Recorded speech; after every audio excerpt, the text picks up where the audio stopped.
Old Trafford. Brentford, by the way, take on Arsenal on the Wednesday, on New Year's Day. Let's talk about United. Were you wrong about Ten Hag, Mark? No, I wasn't. I think he's pretty much part of the reason why they're in this mess they're in, because the transfer windows that he kind of oversaw, starting from the first one when he wasted 2 months trying to get Frankie de Jong when everyone at the club knew it wasn't going to happen, and they left it so late because Ten Hag was convinced it would. And from that point on, it's been a stream of bad signings, which has left Ruben Amorim with a squad that, let's be honest, is probably... I mean, if you close the club down today and says come back in the summer, I reckon 2 or 3 players are good enough to be part of Man United's future, but you can't get rid of them all at once. So this is pretty much down to Ten Hag and the players that he brought in, because so many of those players is not good enough for Man United or a top 10 Premier League club, never mind a top 4 one. Ten Hag is working with exactly the same... Sorry, Amorim is working with the same players that Ten Hag is, and he can't get a tune out of them. Yet we seem to give Amorim a pass and not Ten Hag. Who says we're giving Amorim a pass? Well, Mark might be. Oggy blabbering on there about recruitment. Yeah, I mean, Ten Hag made a lot of mistakes. He wasn't a particularly good coach, or so it seemed, in the last couple of seasons, and he had to go.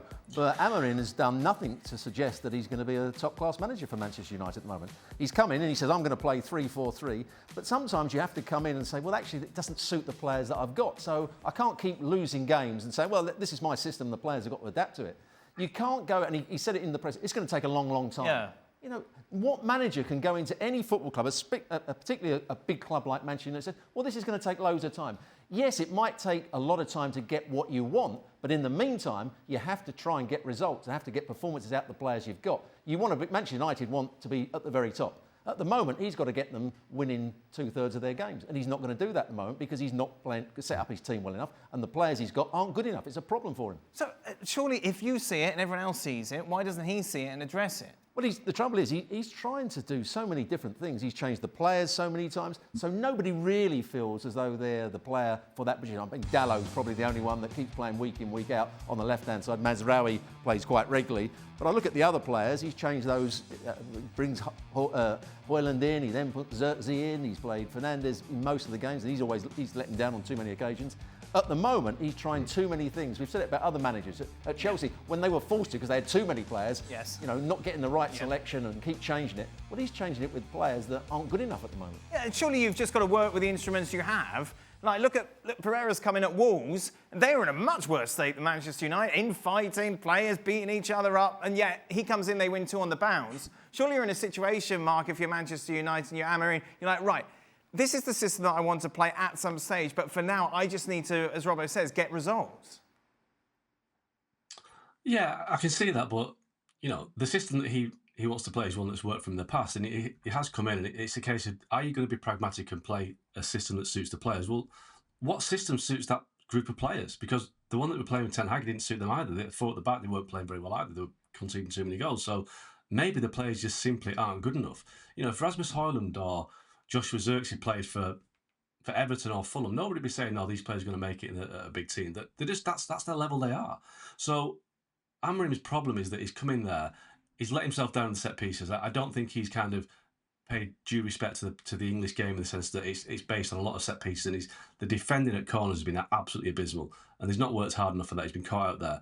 But then, he said he's had 4 days in the training ground. Well, that is English football. That is the Premier League. So I think he's come in there a little bit naive. I think he's been used to 2.5 years of ultra success at Sporting Lisbon, but I think he's going to have to kind of check his prospects a little bit and think, no, how can I make this happen quicker than I'm doing at the moment? And he's creating problems for himself. The Marcus Rashford situation is an obvious case in point, because he came out of that game against Man City in a position of strength. He dropped Rashford, they won the game, great. But then he's left him out for the last 3 games, which they've lost. So now it looks like he might bring Rashford back to get him some goals. That's an admission of defeat. If he doesn't bring Rashford back, it's just going to linger on and on and on. It's a festering sore. What happens there? They've got to get rid of him. His market value diminishes. So it's created a problem there. But it comes down to the players. I was speaking to, I won't give names, but a player that played in one of Fergie's best teams in the 90s was saying to me that he's been speaking to his, fellow ex-teammates, and they're saying this is the worst United team they've ever seen. And it probably is. This is the worst United squad in Premier League history, and it's probably the worst squad for 50 years, because even in the 80s when they weren't winning things, they had Brian Robson and people like Mark Hughes who were great players. This squad has got nobody like that. It's a really bad squad, and it's an indictment of the recruitment of the last 10 years, because there's so many players there that have been through 4 or 5 different managers who should have gone on the first manager who are still there now. And Amorim's got to unpick the mess. All he needs is the certainty that Ineos, if they can run the team better than they run the club right now, will back him in the market and let him get people out and get people in. That's the big problem, getting people out though, because you take a look at just some of these players and what contracts they're on. Marcus Rashford's on 300 grand until 2028. No one in the world of football is going anywhere near that mark if they're going to sign Rashford. Casemiro till 2026, 250 grand a week. You look at Mason Mount. Mason Mount's on 200 grand a week and he's there till 2028. Xerxes, who no one else wanted, but for some reason still you give him a contract till 2029. This is really horrible reading if you're in accounts for Manchester United, because as you, in theory, you're like, right, this is the worst squad that we've ever seen Manchester United have. But the problem is you have to get rid of some players, and how do you sell any of them? Well, I mean, they spent £200 million almost this summer on players that nobody else wanted. I mean, the recruitment team did what. The recruitment team were not that bothered about Matthijs de Ligt, but Erik ten Hag wanted him, so they signed de Ligt on the basis that the manager wanted him. They already had loads of centre-halves, but they've got a guy who's no much, is the same as Harry Maguire, basically, without a knowledge of English football. So how do you get rid of these players? Well, Arsenal, maybe 3 or 4 years ago, they made a big decision to cut their losses on Mesut Ozil and Pierre-Emerick Aubameyang and others, and it cost them a lot of money back then. But if you look now, 3 or 4 years later, that money was well spent. It was the best decision then and now to get these high earners, underperformers off the wage bill. The problem at United is they've got a lot more than Arsenal had. Yeah. So you're right. I mean, where do they find clubs to take these players? Bruno Fernandes, you can add to that list as well, because he's a player that signed a big new contract in the summer when nobody else wanted him. They've made so many terrible decisions and they've been left with an absolute mess.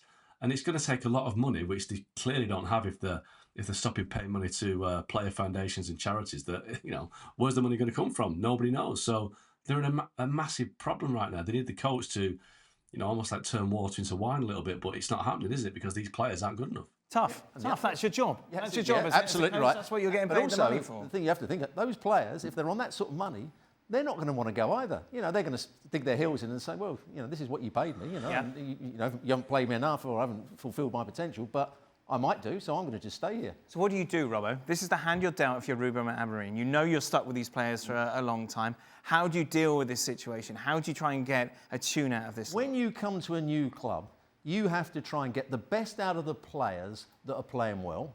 And you have to, the ones that were disheartened under the previous manager, you have to try and get them on board as well. And probably for the first 2 weeks, they went, oh yeah, this bloke. Yeah. Rashford was on Instagram saying great training today. If I was Diallo, who was the best player against Man City, and then I'm substitute for the next game, you think, well, what's the manager doing? What, I've just won the game against Man City. I've been outstanding, and now you put me on the bench for the next game. There's players that were playing well, reasonably well under Ten Hag, that are playing worse under Amorim. And the players that weren't playing at all under Ten Hag haven't come in and suddenly started playing out their skins. So it's a massive... I don't think he's done his job particularly well so far. I still think that it doesn't matter if you've got a formation that you play week in, week out, and you know the system, and it's been successful for you before. When you come into a new club, you might have to just tweak it a bit to get the best out of the players that you've got. Oggy, will they do any business in January? Well, they'll try to, and they really need to. A lot of it depends on Marcus Rashford. I think people like, Rashford, if they can find somebody to take him, whether it's on loan or a permanent deal, they'll do that. I think Anthony's another one that will get off the books. Casemiro maybe. So they've got 4 or 5 players who could go, and if that happens, they can bring some money in or take the pressure off the wage bill. They might have to do some loans to get people in, but they really need to do something, and Amorim needs to do something. I think the club realised that if they go through January and don't do any business, they're creating a problem for the guy that they've spent a lot of money on to get into the club. So they'll get somebody in, but it depends on who they can get out. And I think they will be quite busy this month, though. I think in January, I think they will do some deals because they have to. They have to make some tough decisions and get players out. And there will be a market for some of those players. There won't be a market for any of those players on those wages, Mark. No, there will, because Anthony's not on a massive salary. So they might be able to find somebody to take Anthony on loan. I'm talking about, this is scraping the barrel a little bit. But I think Rashford, I think they'll find someone to take Rashford. I think Saudi Arabia maybe the destination, but I think Casemiro as well. They will be able to find. I know for the last 12 months they've been speaking to clubs in Saudi Arabia, or the people that control the clubs in Saudi Arabia to drum up interest. So Turkey's a market as well they might use to get players off the books. It's going to be messy, but they will get players out. But it's how they can get people in and where they can do some good deals getting people in. But it's going to be an horrible window for Man United, this, because they're going to get some deals done that they don't want to do, but they can't wait to the summer. They have to get some deals done now.